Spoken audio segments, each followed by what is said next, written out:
Hi everyone, in the last few episodes we put together this bridge covered in medieval buildings and details, which connects the two sides of my new massive medieval city I'm building. I've also made the two towers towards the entrance of the river, and so today I'd like to detail up a section of this river with custom landscaping above and below the water to connect all of the projects I've worked on so far.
Alright, well what I've done straight away, as you just saw there, is I went and corrected some of the rough shaping of the river around certain areas, as the default terrain here wasn't quite good enough, so I just kind of cut away at some sections and filled in a few bits to make the shape a little better, as well as creating a border along the edge there with some stone, as of course these banks are not going to be made out of dirt and grass, but rather they're going to be a rocky structure going up until it meets the city walls. And you can get a better sense of what I've just done here over on the map. We haven't taken a look at this thing in quite a while. We've got our new buildings on the bridge here, and you can also see the river. And so what we've got is we've got the what I would call the regular width in between the towers and in between this section here, and then as it goes around the bend it gets a little bit wider, and with that I think it's created quite a nice shape. And we'll figure out what's going to happen up here, but I think for now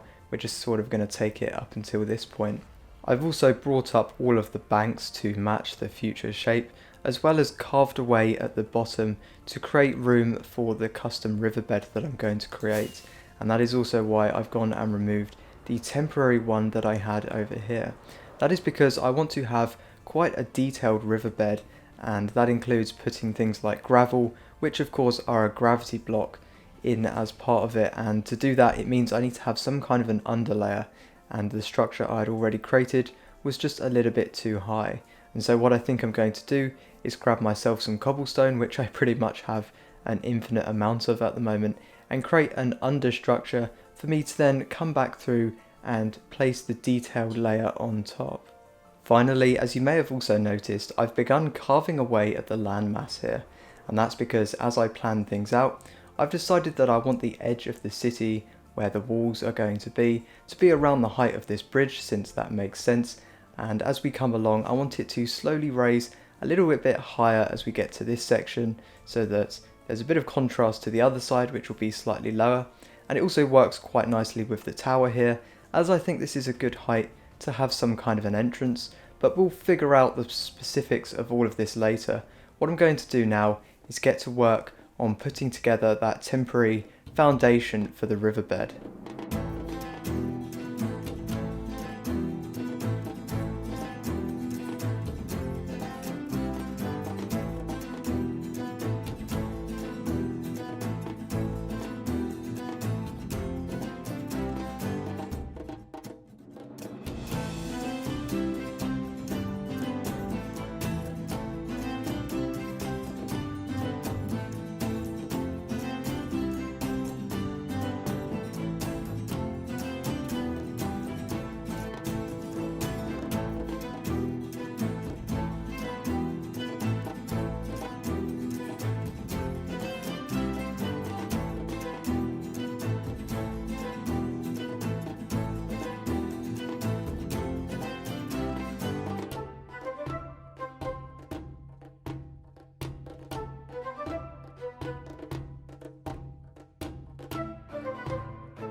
As I finished off this part of the build, I then moved on straight to covering everything in stone as the detailed layer, before I then come back round and add a lot more variation in the blocks used and other various details. And so to do this, the first thing I did is I systematically went through with different types of blocks. So firstly, I started off with the regular full block, and I placed that against all of the sides of the cobblestone just to hide all of that up. I then came back round later on with some stairs to smooth out the sort of sides and the transitions between the shapes to finish off that element of it. And then finally I came back round and covered the rest with slabs, which really nicely smoothed things out and connected everything up.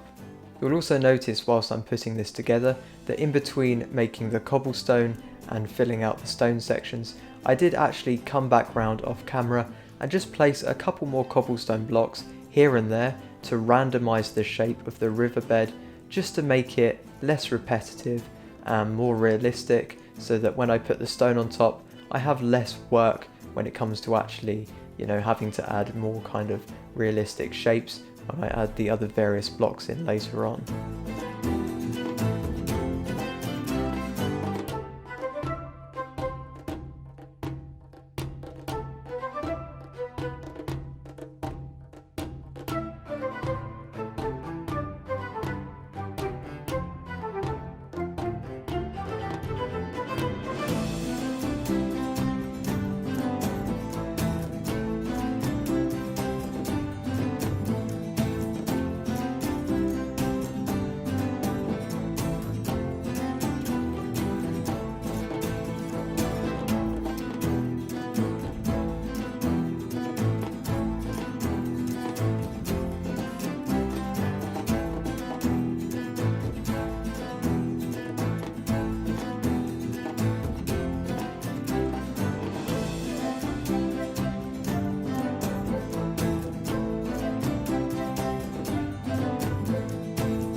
Well, this is now looking very good. However, we're going to get back to working on this a little bit later on, as right now what I'm trying to do is just get the basic foundational structure in, both for the underwater and now the rocky sides of the walls here. And to do this, what I've started doing is just planning out where the top of the wall is going to be here, to act as a kind of a guide when building up the rock work so that we don't make any mistakes. And so I thought I'd just share with you my process of trying to design up some of the details here. Now I wanted to add a little bit of detail on the top of this wall, and so I originally went with something like this. I really like the colour that goes along with the diorite here, but I just thought this was a little bit too chunky, a little bit too thick, and so I wanted to put a trapdoor on here. Now I experimented around with the jungle trapdoor, which is a very similar colour, but I don't like that the white bleeded through, and I didn't want to change the texture of that trapdoor as I like using it for other things.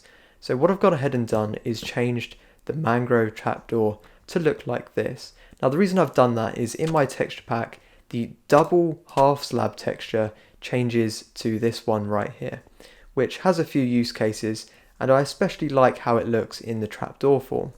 And so I kind of went with this, and I was originally planning on keeping the slab on the bottom here, but I don't like that you can't really see over, and so I'm kind of thinking of changing this to just all be trapdoors, and I think this will do the trick. But we'll see, perhaps we could do it every so often so that you do get some high ones, but I'm going to play around with that, and so that's pretty much just what I'm thinking in terms of these walls.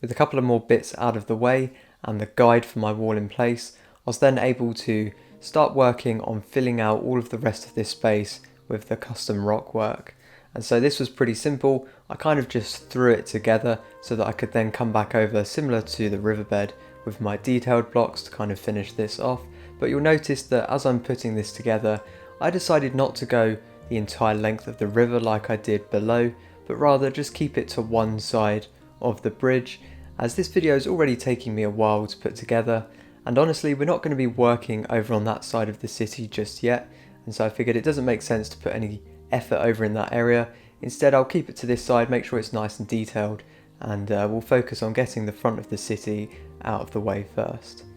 So right now, as you can see, I'm working towards one side of the river, and what I actually had to do there, as you saw, is raise up the wall just a little bit extra, as I didn't account for all of the gravel that I was going to place on the ground, which of course raises everything up by an extra block. But I also kind of laid down the foundation, so you can kind of see how the ground raises up gradually to the tower on one side, and then as we spin back round to the rockwork, you can see how I kind of just haphazardly threw this together by chucking some blocks around and then sort of coming back over and carving out what I had made to create a half decent looking shape through the rockwork that I can then later come back around, as I say, and add a few more stairs and bits and bobs like that.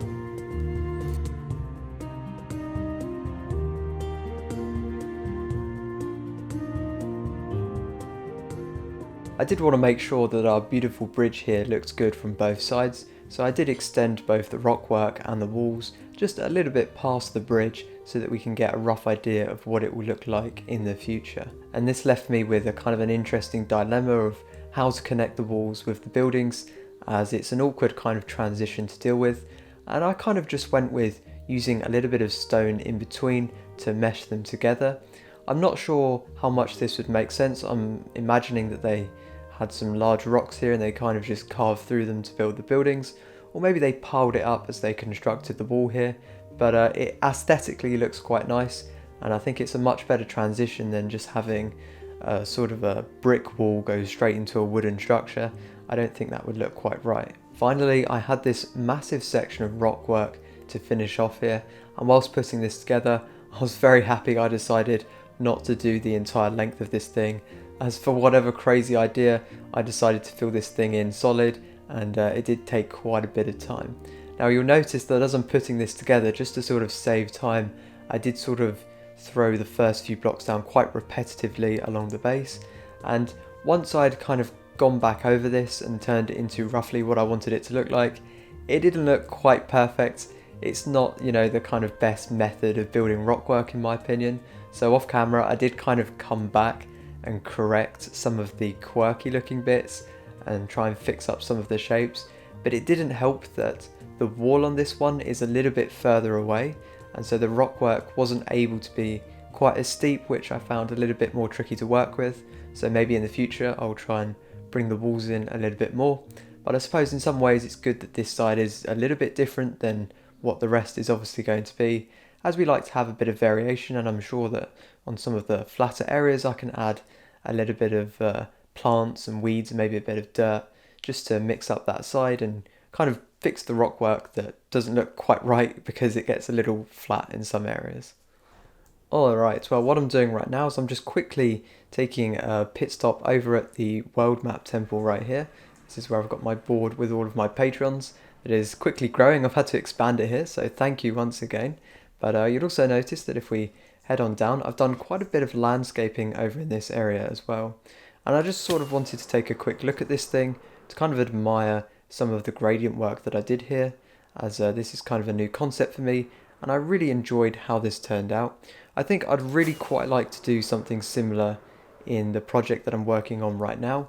but I'm going to have to skip out the coral step at the very bottom here, as it's just not efficient for the scale of the project that I'm working on. Of course, this thing goes a lot further beyond just working on the river, but I'm also going to be doing the coastline around the city itself. And so I think I'll start the gradient off with a little bit of the gravel to begin with, and then we can move up with the andesite, the stone, and maybe use a few more of those highlights as well. And then of course we can come back round with all of the cool mossy details at the bottom to represent the shoreline and things like that.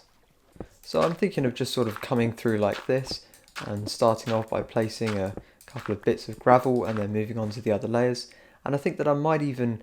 add a few bits of patches of sand. I know I'd like to have a lot more around the coast, but it'd be quite nice if it kind of blended into the river towards this front section as well. And that could be a nice way of sort of breaking up the repetitive stone pattern that we'd otherwise have in this area. Before I even started work on these details, I decided to lay down a layer of gravel along the sides of the walls that have been created to help visualize where some of the future ground level and pathways and courtyards and things like that will all be placed in the future.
Finally, all of this revealed one section of the tower which had been left undetailed in terms of all of the texturing, so I filled all of that in, and then I also headed back over to the bridge and extended all of the texturing detail that I had above the water to the section below the water, including all of the moss and things like that to represent all of the stuff that's growing on the walls underneath in the watery sections. But unfortunately, I just don't have enough time to finish all of the underwater texturing details for this riverbed, as everything I've done so far has taken me quite a bit of time, so I'm going to tackle that in the next video.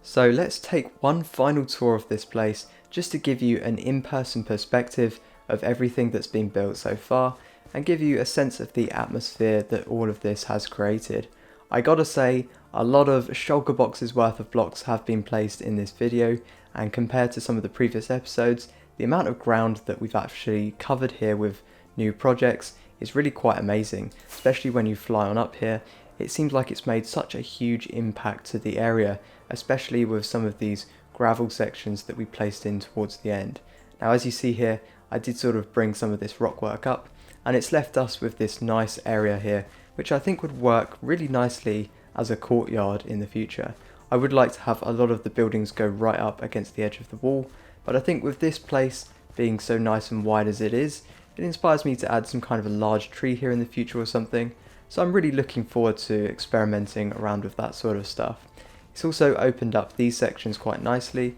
so on this side, as I previously mentioned, it'd be nice to have a door, but then over on this side as well, we've also got the slightly lower section, so I'm looking forward to sort of cutting into these towers and finally finishing some of the interiors over on the inside. And then of course we've got the walls here. I really like how these trapdoors worked out in the end. I think that the colour goes really nicely, and I don't feel the need to put any of the slabs below. I really do quite enjoy being able to look over as I walk past. And as we do look over down here, you'll notice that I've added a lot of different details in this rockwork that you might otherwise not notice if not looking at it up close. And so we've got some bits of moss in some of the low crevices in areas where I imagine a lot of damp water would collect, as well as plants and things like that, or weeds sticking out of it. And then I've also included a few bits of other materials to mix it up a bit, other than of course having the gradient of the gravel and the andesite and the stone up here. But I still think that I could perhaps add a little bit more variation in terms of the different types of rocks that we have here. So I could have certain sections that are perhaps a slightly darker colour and things like that, but I'm not going to add anything like that just yet. I'm going to leave it down to you guys. Let me know what your thoughts are on how all of this looks, especially from this side. You can see that this is quite repetitive, but it's also not too unnatural. So just let me know what you think, and nothing's set in stone, no pun intended. We could always come back here and add a few more details. And speaking of which, you can see I did start adding in some patches of sand here and there, along with some bits and bobs to represent driftwood, but unfortunately, although it is continued a little bit underwater, as I mentioned previously, I wasn't able to get all of the underwater section done in this video, but I'm sure I'll certainly come back round and finish that off in the future. But whilst I'm under here, if I just quickly throw on my shaders, you can actually get a lot more visibility. Although the FPS isn't going to be that great, you can see that it really does look quite beautiful under here with all of the different shapes that I created. And let's not forget, as satisfying as it is to fly over this section, we've still got this entire length of the riverbed that carries on over to this side that we built in the start of the video, which really enables you to sort of visualize how this side of the city will be worked on in the future. But as we're flying around here, and I'm sure you've noticed earlier on in the video, I have a whole bunch of horses here. Now you're probably what these guys are all doing here. I actually went and collected these up earlier on, over on the hills. There were loads of animals everywhere, and I decided to pick them all up, as I'm sure in the future I'd like to have lots of horse stables in the city, and these guys will come in very handy. Finally, I really love how this area has turned out. You see, originally it felt like this bridge was just sort of floating in the air, and it almost felt like the water level was the regular ground level and everything else just felt a little bit out of place. But now with the addition of the gravel over here, along with everything else we made in this video, it's starting to feel exactly as I envisioned it. When you're standing here in this perspective, it feels like this is just the regular ground level, and it's so inviting to just walk on through this bridge, and every now and then you just sort of get a pocket of a viewpoint of what we made through one of these alleyways that reveals this lovely view. And yeah, I'm so excited with the direction that this project is going in. But anyways, I think now I'm going to start working on the rest of this riverbed and various other projects around this city. So I'm going to get to work on that. But otherwise, I really enjoyed putting together this rockwork here, and I hope you guys enjoyed watching me make it.